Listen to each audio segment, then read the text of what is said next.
et bienvenue sur ma chaîne, la bibliothèque d'Emilia. Aujourd'hui on se retrouve pour un saga en série et j'ai l'impression que ça fait un moment que je vous en ai pas tourné. Et cette fois-ci on va se concentrer sur la duologie de la fille du roi pirate et donc la fille de la reine sirène qui est sortie il y a pas très longtemps chez Stardust. D'ailleurs je vous en ai parlé dans mon dernier book haul. Je l'ai lu tellement rapidement que vous aurez le saga en série avant d'avoir l'update lecture sur ce livre. Tout va bien. En fait, je l'ai lu rapidement parce que c'est quand même pour moi un truc d'été et que bien que là, les températures d'automne ne seraient pas encore là, j'avais pas trop envie de le lire en plein hiver et j'avais clairement pas envie de le laisser dans ma bibliothèque pendant un an. En fait, je crois qu'au fond, je savais que ça allait pas être une réussite et que du coup, j'allais finir par revendre la série complète. Voilà, je me faisais pas trop d'illusions sur cette saga, mais on va en parler un petit peu plus.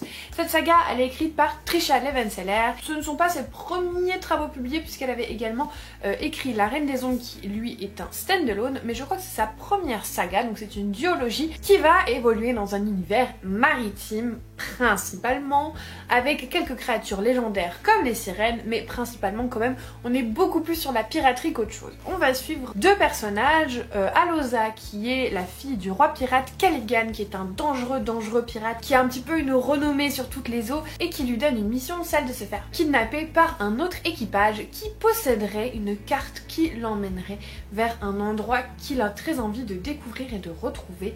Et donc Alosa, elle va se faire passer pour une espèce de jeune fille en détresse, va se faire capturer pour arriver sur ce bateau pirate, mais surtout elle va passer son temps à chercher cette fameuse carte en faisant croire que oh la pauvre, elle est kidnappée. Oh là voilà, vous avez tout compris. Sur place, elle va rencontrer Raiden, qui n'est autre que le frère du capitaine du bateau sur lequel elle est kidnappée, et entre les deux va forcément naître une romance, vous avez compris. De toute façon je vais le dire, cette duologie c'est de la romantasy plus, c'est-à-dire qu'il y a beaucoup de romance et très peu de fantasy, hein, on va pas se mentir. L'intrigue tourne quand même essentiellement autour de Alosa et Raiden, un tout petit peu moins dans le tome 2, mais dans le tome 1, franchement, ce n'est que ça. Que vous dire sur cette saga?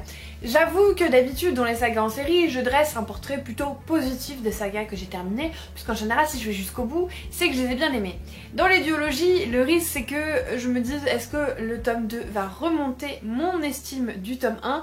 Et bah, parfois, c'est non. Et c'est le cas dans cette saga, puisque je trouvais que le tome 1, qui va donc suivre Alosa sur ce bateau, est très répétitif. Elle passe son temps à chercher une carte. Vraiment, j'ai l'impression que l'intrigue n'avançait pas, qu'on était vraiment très centré sur cette carte, et que en plus, la relation entre les deux était vraiment omniprésente. Et moi j'attendais des créatures, j'attendais de la piraterie, j'attendais plein de choses, et j'étais assez déçue, assez frustrée en fait finalement, puisque j'ai trouvé que déjà le world building était inexistant et que en plus vraiment on était sur une répétition sans cesse des mêmes actions pour arriver à une fin très prévisible. D'ailleurs, si vous voulez connaître mon avis, je pense que ces tomes n'auraient pas dû être coupés. Voilà, là on est sur 300 pages et 370 pages, sachant que c'est écrit très gros. Et je pense qu'un roman de 550 pages, 600 pages, en rétrécissant un petit peu la police, aurait été beaucoup plus cohérent qu'un roman coupé en deux, puisque à la fin de ce premier tome, il s'est franchement pas passé grand chose. Je trouve que c'est une duologie qui aurait mérité d'être regroupée, tout simplement, puisque à mon sens, ce n'est pas assez exploité pour pouvoir faire 2 livres. Et quitte à faire 2 livres, j'aurais préféré que le monde soit beaucoup plus exploité, plutôt que de le mettre un petit peu en fond de trame et de se concentrer sur la romance. Le deuxième tome, quand même, il faut le dire, relève un petit peu la barre, un tout petit peu, puisque on est beaucoup moins centré sur la romance et beaucoup plus sur Alosa, son passé, sa quête et ce qui va lui arriver. Et puis surtout, elle est beaucoup moins insupportable, puisque dans le tome 1, elle est insupportable. Vraiment, elle est méprisable, désagréable, à un tel point que je me demandais vraiment ce que Raiden pouvait lui trouver. Voilà, clairement. Dans ce tome 2, elle est beaucoup plus accessible, beaucoup plus douce, tout en restant une tête brûlée, mais elle est beaucoup plus appréciable. Mais on va vraiment suivre sa quête et son histoire personnelle, ce qui est quand même vachement mieux hein, que cette romance en boucle, voilà, même si j'aime bien la romance, attention. Mais pour mes goûts, je trouvais que c'était trop dans le premier tome.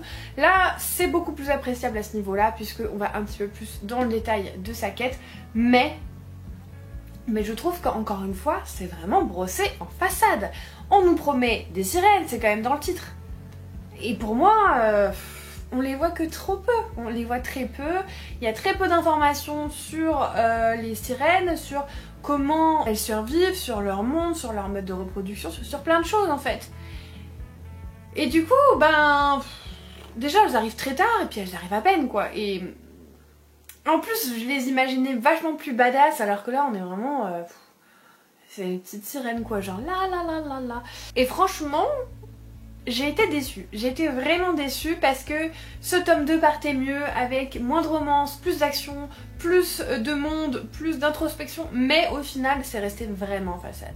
Pour moi c'est du young adulte qui conviendra parfaitement aux personnes qui débutent dans le genre, qui fera plaisir, aux personnes qui aiment bien la romance, qui aiment bien voilà le côté un peu piraterie.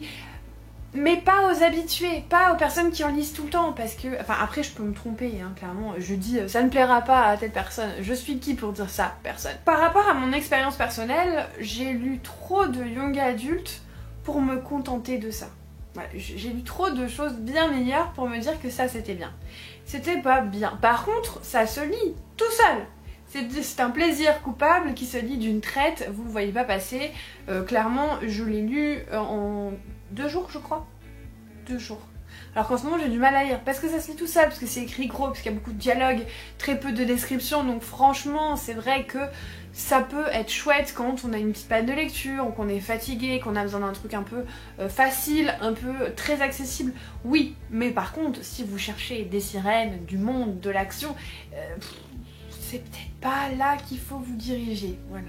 Après de l'action, si, il y a plus d'action dans le tome 2, mais sur sa globalité, je dirais que c'est une série qui est quand même énormément centrée sur Allosa et sa romance et c'est dommage parce qu'il y avait plein de bonnes choses à faire. Bref, vous l'aurez compris, cette vidéo ne sera pas très longue puisque je n'ai pas été séduite par cette duologie et que quand je n'ai pas aimé quelque chose, j'ai pas envie de tourner en boucle dessus. Du coup, ce saga en série sera beaucoup plus court que les autres, mais malheureusement, je n'ai pas été convaincue. Dans le genre, par exemple, j'avais préféré Fable, bien que je n'ai pas apprécié ma lecture de Fable, mais pour une autre raison, c'est que je l'avais lu en anglais et qu'il y a énormément de termes de plongée et aquatique que je ne comprenais pas, puisque ce n'est pas de la langue courante et que du coup j'ai vraiment eu une lecture très laborieuse. Par contre, au niveau du développement du monde et de l'histoire, je trouve que Fable est plus développé et surtout mieux développé que cette saga. Après je vous dis, moi c'est parce que j'ai l'habitude de lire du young adulte depuis un certain moment maintenant que je me dirige de plus en plus vers la fantasy adulte et que du coup par rapport à mes goûts on n'est pas en concordance, mais ça veut pas dire que c'est mauvais. Attention, je le redis, ça veut pas dire que ça va pas vous plaire, ça veut pas dire que c'est mauvais. C'est juste que si comme moi vous avez tendance à vous éloigner du young adulte pour aller vers la fantasy adulte, passez votre chemin sur cette saga. Voilà, c'est pas pour vous. C'est pas grave, hein, il y a des livres pour tout le monde, ceux-là, ben, ils étaient pas pour moi. En tout cas, j'espère que mon petit retour à chaud comme ça, puisque je l'ai fini hier, et mes petites impressions vous auront donné un petit avis. Encore une fois, je le répète 1000 fois, mais parce que c'est super important, je ne dis pas que cette duologie est mauvaise, et si jamais vous l'avez appréciée, mais en fait, je suis super contente pour vous, que vous ayez passé un bon moment de lecture, et je ne dis absolument pas que ce sont des mauvais livres, ou que si vous aimez cette saga, vous n'avez pas des bons goûts. Chaque goût est personnel, et moi, c'est juste mes propres impressions, et si je peux vous aider... soit vous donner envie de la lire parce que vous cherchez justement une fantaisie maritime avec beaucoup de romance, parce que vous avez envie d'un truc un peu doudou, un peu romance, un peu facile, un peu accessible, tant mieux. Si jamais comme moi vous tournez vers la fantaisie adulte et vous vous dites ah bah finalement c'est peut-être pas ce qu'il me faut, tant mieux aussi. Voilà, je veux juste partager mes impressions, mais c'est pas parce que j'ai pas aimé une saga ou une duologie que je considère que c'est mauvais. Je tenais à le redire, c'est super important pour moi. Et donc voilà, j'espère quand même que cette vidéo vous aura plu. N'hésitez pas à mettre un petit emoji pirate ou sirène au choix pour cette vidéo. Un grand merci forcément pour votre soutien comme toujours. Je sais que je me répète mais je le pense vraiment, et si jamais vous n'êtes pas encore abonné, n'hésitez pas à le faire, mettre un petit pouce en l'air et un commentaire, et comme d'habitude en attendant la prochaine vidéo, je vous souhaite de merveilleuses lectures et je vous fais des bisous.